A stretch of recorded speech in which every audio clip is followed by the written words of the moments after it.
Boom! Putang ina shit. Uy, bumura ka pa. Naririnig ka ng madlang people. Naglalaro ka lang ay. Wala daw OT si papa mo? Wala. Nasa pure gold. Okay.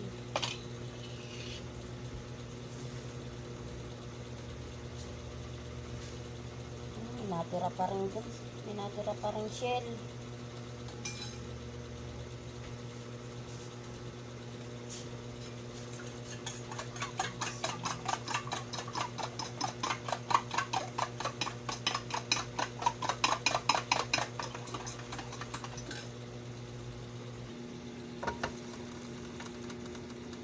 Nagluto na nga tayo. Dito sa maliit na kawali ko lang lulutuin. At yung aking ampalaya ay kaunti laang. Ayan nga, nag-aapoy na at nag-uusok. Lagyan natin ng mantika, mga meses.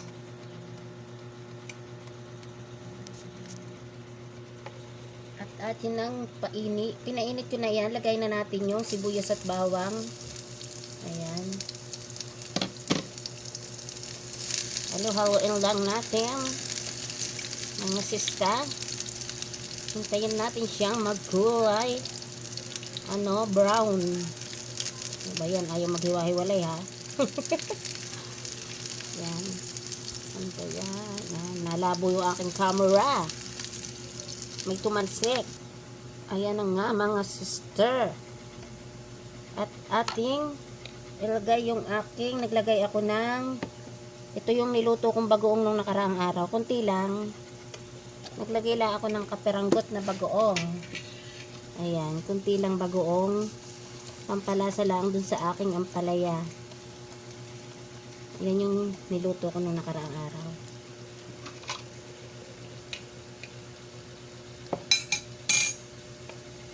Ayan. At lagyan natin ng kamatis, mga meses. Diba? Ayan, sarap yan. Ayan, mga meses ko at ating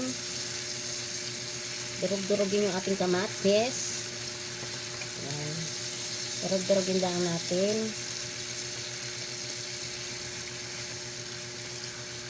Ayan. At ilagay na natin yung ating ampalaya, mga meses ko. Ayan. Yan yung ating ampalaya.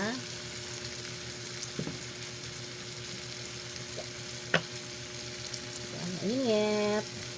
Mainit. Lagyan natin paminta. Paminta. Aray.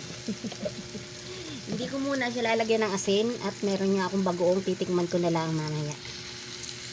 Ating halo-haloin muna.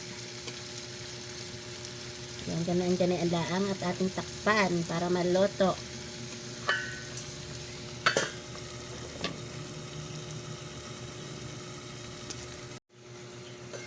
At pagkaraan ng ilang minuto, mga sisi ay ating baliktarin. Baklatin natin.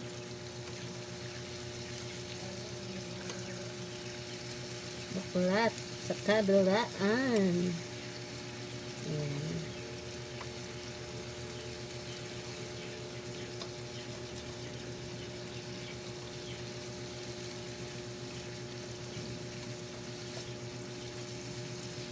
Yummy na yan mga meses. At lagyan lang natin ng Ajinomoto na kaunti. Kunting asin mga sisi. Tinikman ko siya hindi naman siya ganun kaalat. Ang nalasahan ko ay tamis. Tamis nung bagoong. Ayan.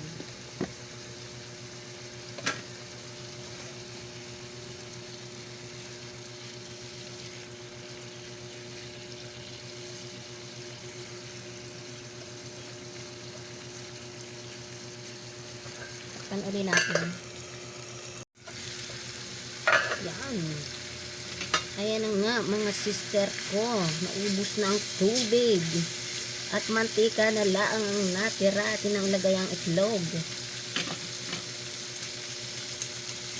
Ito yata ay torta ni Meses. Tortang ampalaya. Ayan, ilagay na natin yung ating egg.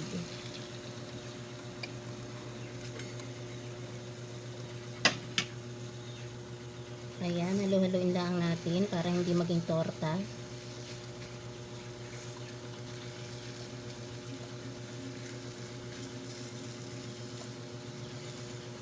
Maliit yung aking pinaglagyan kawali. Gawa ng ako nga lang ang kakain ito. Hindi ako nagluto ng madami, mga meses. Gawa ng talagang dito sa bahay ay pag ampalaya ang usapan, ay ako lang talaga ang kakain. Tatakpan lang uli natin, ating lutuin pa. At luto na nga ang tortang ampalaya. Pwede na yan. Ng sisi. At ako lang naman ang kakain. Ay sobrang yummy na. O, tingnan ninyo. Umuusok-usok pa mga sisi ko. Yummy na talaga. Hindi ko na siya hinaluan ng mga karne-karne dahil hindi naman ako masyado may karne. Kaya itlog na laang at bagong aking nilagay ay sold na ang misis ninyo. At talagang mapapa-only rice na naman tayo niyan.